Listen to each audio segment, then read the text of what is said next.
سلام خوبی؟ من جودان. این عنایت است. سلام به همگی. این اولین ویدیویی به زبان فارسیه که ما توی کانال میذاریم.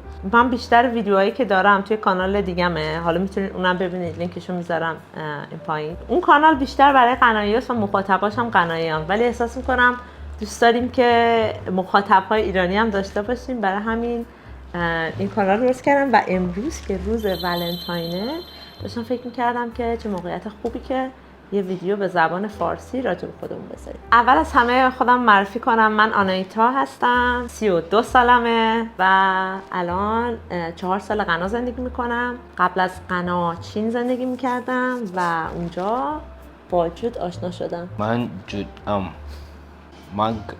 من غنایی هستم. چند سالته؟ من You're starting from one. Oh gosh, it takes so long. هستیم فعلا 38. آها 38. من اینجا حالا داستانش طولانیه. من خب میگم 4 سال اینجا بودم، کار زیاد اینجا عوض کردم.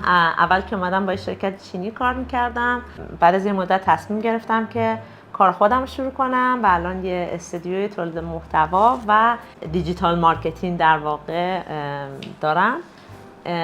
شما چی کاری؟ من مهندس هستم. من جودی مهندس هستم.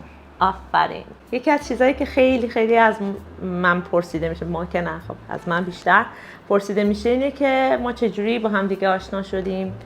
How did we meet? I was actually minding my own business somewhere in China. Let's not listen to this part of story. I was minding my own business. We met in China. We met in China, yes. Yes, so وقتی که چین بودیم هر دو درس می‌خوندیم اونجا آشنا شدیم. She was so beautiful. I got so attracted to her. I'm like, okay, I need this girl in my life.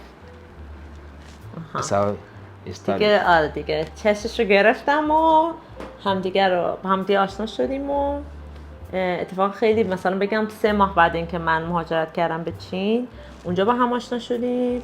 اون موقع جود 2 سال بود که چین زندگی میکرد. همین من در کل 6 سال چین بودم و تو 8 سال. 8 سال شیش بودم. سیما خاطی کردم. نکته دیگه اینه که راجع به قنایی‌ها خیلی میپرسن، راجع به فرهنگ قنایی‌ها که چجوریان. به نظر من که خیلی ما قنایی‌ها و ایرانی‌ها به نظرم قنایی‌ها و ایرانی‌ها خیلی شبیه همن. خیلی رفتارهای مشابه داریم، مهمان نوازیشون خیلی شبیه همه، حس کمک کردنشون، حسای مثبت به نظرم دوتاش خیلی شبیه همه. حسای منفی هم اتفاقا خیلی شبیه هم. مثلا یه کارهای زرنگ‌بازی ایرانی همینجا دارن، یه حالتهای ایرادات خودمون هم دارن. Culturally it will be about the respect that we have for elderly people. بله، احترام به بزرگترها هر دو هست. What do you think are the differences between Iranians and Ghanaians? There's a lot. Come on, I think there are more similarities than differences, or? Differences, a lot of differences. خب To me, the main differences I think would be because the way like your parents are able to take care of it, so like you have like in your 30s and for like I don't understand. یه چیزی که توی غنا هست، یه حسیه که بچه‌ها باید به مادر پدر رو انگار کمک کنن. یعنی یک پدر و مادر فکر میکنن حالا که بچه دارن، مثلا بچه باید تمام زمانش رو بذاره، تمام پول و انرژیش رو بذاره برای مادر پدر، چون مادر پدر زحمت کشیدن بچه رو به دنیا آوردن. فکر می‌کنم توی ایران فرق میکنه. توی ایران اینجوریه که پدر مادر مراقب بچه‌ن. یعنی مثلا بچه 60 سالش هم میشه همچنان پدر و مادر مراقبشن. یه لحظه من سگم بیارم. دودو. Another one that is really on top of my list is everyone thinks they're smart. I don't understand. If I tell you something, right? If I tell you something, they will still want to go and research and make sure, like. I think that we want to make sure that what you say is right. We just so don't it's a difference. Like it's not accept, but I think I don't know how to put it, but it's like. یه چیزی که هست، مثلا راست میگه، چون مثلا تو غنا اگه به کسی بگی بیرون داره بارون میاد، مثلا فردا کشیده است، کسی نمیتونه بیرون رو بده. تو بگی به یکی بارون میاد، طرف میگه باشه بارون میاد. ولی فکر کنم یه ایرانی یه دور چک میکنه، میره بیرون میگه بارون چه وقت بارونه. یه تفاوتش اینجوریه که من فکر میکنم چیز bad. I don't think it's a bad thing we have. I think that it's good that we always confirm. Like no, I love the way you guys have bonds in families, right? Because I always see all of you together, like cousins, everyone. Like you guys stick together more. Here we are more of like, okay, it's a family. As and when we meet, yeah, but we don't. It's not that close, right? ازار فهم کنم خانواده‌های قنایی خیلی مثلا با هم چفت و جور نیستن اینجوری که مثلا زنگ بزنن هر روز حالمون بپرسن یا مثلا همه چیز زندگی همدیگر رو بدونن. یعنی یه ذره فاصله ها زیاده حتی توی خانواده. مثلا حتی غذا رو I think the way you guys eat too is not always around the same table. You just take a food. It's always separated. Yeah, you take a food. همیشه از هم جدا غذا میخورن. Maybe you can tell my people when you traveled to Iran, how was your experience traveling to Iran? It was lovely, really. I really loved it, especially when I went to Persepolis. I fell in love with the place. I don't know, because I think because I'm into building the structures, it really fascinated me. So I was really in love with it. I fell in love with the place, and also Iran. The Iranians were really nice to me. Everyone was really nice. The food, I even called my friends, showed the city of Tehran to them, and they really were amazed by the beauty of Tehran. But they had the thought of everywhere being dry, but there are places with like greenery everywhere. Iranians think Ghana is a very dry place. Ghanaians think Iran is a very dry place, and in both cases, it's not true. Oh really? Yeah. You think it's dry? Yeah, like Somalia, kind of. Oh really?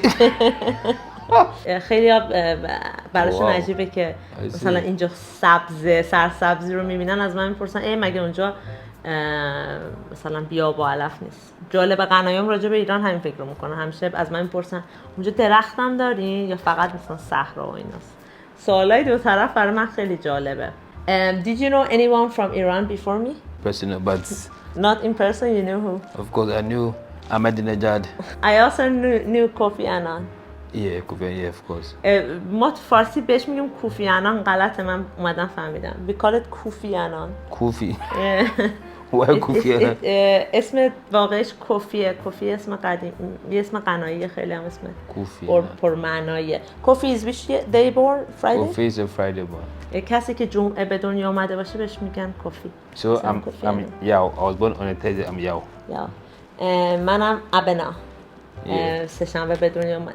توی قنا هر روزی که به دنیا اومده باشی یه اسم روت میذارم. مثلا شنبه، یک شنبه داشتم.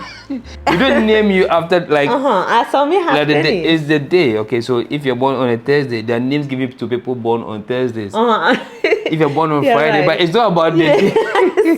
No. من اشتباه گفتم. یعنی اسم آدما شنبه یک شنبه نیست. اسم آدما مثلا کسایی که شنبه به دنیا اومدن یه اسمی روشون میذارن، نه اینکه اسم هفته رو روشون بذارن. کسایی که شنبه به دنیا اومدن، کسایی که یک شنبه به دنیا اومدن. واسه همین خیلی اسم به نظرم قشنگی میشه. خیلی اسم مثلا خارجی دارن، مثلا جود اسمش جوده، جود یا ادانته. اون یا وسط میاد اون اسم چیز. I think another difference between Ghanaians and Iranians are the way you show romance. I really think now that it's Valentine's Day and we are celebrating it, we don't actually celebrate it, but it's a good time to show love to one another. Of course, we should. Well, what is the difference in romance? How do you think Ghanaian men are in romance, in terms of romance? I think it's a very sensitive question, because the thing is, right, we Ghanaians, right, we're brought up in a way that we never saw our parents showing themselves love, right? So they show love by doing stuff. Yeah. Taking you out, buying you stuff, right? That's how. So we also grew up by showing love by doing stuff for people. But we buy you stuff. Yeah. And we pay for stuff. I think at first I found it weird. I'm not saying Iranian men also like buy. It's a universal thing. But I think the intensity of you guys, like, come, here is all the food. Here is all the gift. Like the gifts, food. We don't like the flowers and go. It's not our thing. Flowers. No. مردای غنایی یا بگم مردای آفریقایی. Let's say West Africa. Yeah, let's say. مردهای غرب آفریقا. Africa in a whole, really. Probably not the sub-Saharan Africa. حالا ساب سهران آفریقای ساب سهران، حالا نمیدونم فارسی چی میشه، خیلی با مثلا گل و نمیدونم شکلات و اینا خیلی عشقشون رو نشون نمیدن، بیشتر یه کاری میکنن برای اون طرف. برای همین برای من اولا خیلی عجیب بود. مثلا برای من یه عالمه لباس میخواد، یا من مثلا برای من غذا می آورد و من اینجوری بودم که غذا که خودم میتونم بگیرم یا خودم درست کنم، نیازی ندارم به کسی، ولی اینجوری عشقشون رو نشون میدم. I think Iranian men are more talk poets and like saying things that you want. It's true. Okay, you guys love using poetic. We for us we go direct. Like they twist the thing here and there, dude. Okay, it's like tarot love. Tarot love. Yeah, like you guys. Yeah, you guys twist and whine. I think yes, we like indirect stuff. With poets, yeah. Yeah, indirect. Poetry, but for us it's more like Charlie. You know what? I love you. Simple. My ideas of Iran is also old. یه دلیل دیگه هم اینه که خب من 10 ساله که ایران زندگی نمی‌کنم، فکر می‌کنم خیلی چیزا عوض شده تو ایران. رفتار آدم عوض شده، برخورد جنسی اصلا اومدن. واسه همین شاید من خیلی چیزایی که میگم واقعا درست نباشه. واسه همین اگه درست نیست میتونید تصحیح هم کنید. مرسی که این ویدیو رو دیدین. لطفاً سابسکرایب کنین، شیرش کنید با دوستاتون و تا ویدیو بعدی خداحافظ. مرسی، خداحافظ.